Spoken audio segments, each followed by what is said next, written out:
আমার জানতে চাওয়ার বিষয় হলো যে সরকার বিভিন্ন সময় অনেক মেগা প্রকল্প গ্রহণ করে থাকে, যে মেগা প্রকল্পগুলোর মধ্য থেকে দেশ এগিয়ে যায়।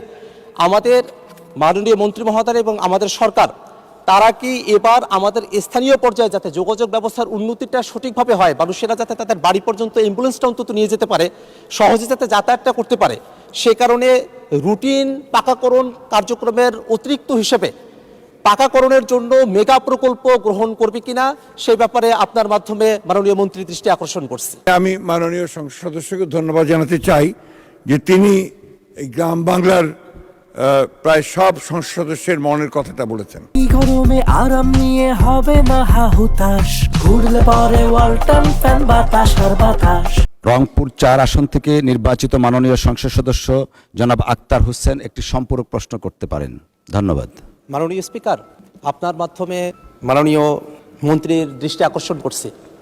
আমরা যারা প্রত্যন্ত গ্রামাঞ্চল থেকে নির্বাচিত হয়েছি, আমরা আমাদের গ্রামের মানুষদেরকে সাথে নিয়ে আমরা যোগাযোগ ব্যবস্থার দুরবস্থার কারণে আমরা অত্যন্ত ভোগান্তির শিকার। আমাদের একেবারে প্রত্যন্ত গ্রামাঞ্চলগুলোতে একটা অ্যাম্বুলেন্স বাড়ি পর্যন্ত যাওয়ার কোনো ব্যবস্থাপনা নেই। এখন বর্ষাকাল সামনে চলে এসেছে, সেই বর্ষাকালে মানুষেরা তাদের বাড়িতে পর্যন্ত যেতে পারেন না। আমি আবার নির্বাচনী এলাকায় দেখেছি এমন কিছু জায়গা রয়েছে চরাঞ্চল, যেখান থেকে বাজারে পণ্য পৌঁছাতে গেলে রাস্তার অব্যবস্থাপনার কারণে, রাস্তা না থাকার কারণে সেখানে পণ্যের মূল্যবান কমে আসে, কৃষককে ভোগান্তির মধ্যে পড়তে হয়। আবার সামনে শীতকাল, তখন ধুলাবালিতে মানুষদেরকে কষ্ট করতে হয়। আমি যদি আমার নির্বাচনী আসনের কথা বলি, সেখানে আমার 2টা উপজেলা রয়েছে। কাউনিয়া উপজেলাতে মোট 535 কিলোমিটার রাস্তা রয়েছে, তার মধ্যে মাত্র 198 কিলোমিটার পাকা করা হয়েছে, আর কাঁচা রাস্তা এখনও আছে 337 কিলোমিটার। পীরগাছা উপজেলায় 842 কিলোমিটার রাস্তা রয়েছে, পাকাকরণ করা হয়েছে মাত্র 291 কিলোমিটার, কাঁচা রাস্তা এখনও 551 কিলোমিটার। অর্থাৎ আমার রংপুর 4 আসনে যে 1377 কিলোমিটার রাস্তা রয়েছে, তার মাঝে মাত্র 489 কিলোমিটার পাকাকরণ করা হয়েছে, এখনও 888 কিলোমিটার পাকাকরণ করতে হবে। এর বাইরেও, জরিপের বাইরেও আরও 1000 কিলোমিটারের উপরে রাস্তা রয়েছে। আমার জানতে চাওয়ার বিষয় হলো যে সরকার বিভিন্ন সময় অনেক মেগা প্রকল্প গ্রহণ করে থাকে, যে মেগা প্রকল্পগুলোর মধ্য থেকে দেশ এগিয়ে যায়।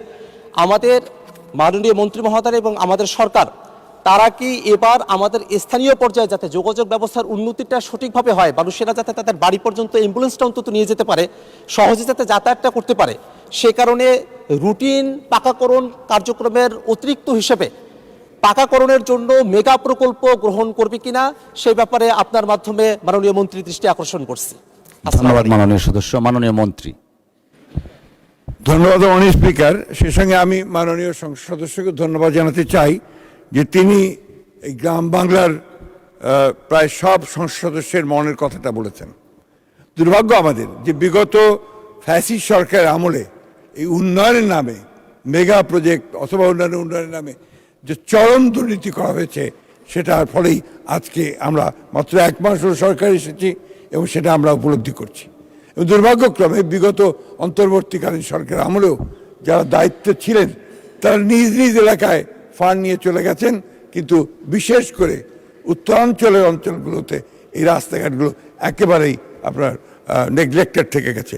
আমি আপনার মাধ্যমে মাননীয় সংসদ সদস্যকে এই কথা দিতে পারি যে ইনশাআল্লাহ আগামী দিনগুলোতে আমরা এই ধরনের কোনো দুর্নীতিকে প্রশ্রয় না দিয়ে আমরা গ্রামাঞ্চলের রাস্তাঘাটগুলোকে, যোগাযোগ ব্যবস্থাকে সবচেয়ে বেশি গুরুত্ব দিয়ে কাজ করবো ইনশাআল্লাহ। মাননীয় স্পিকার, ধন্যবাদ। ধন্যবাদ মাননীয় মন্ত্রী।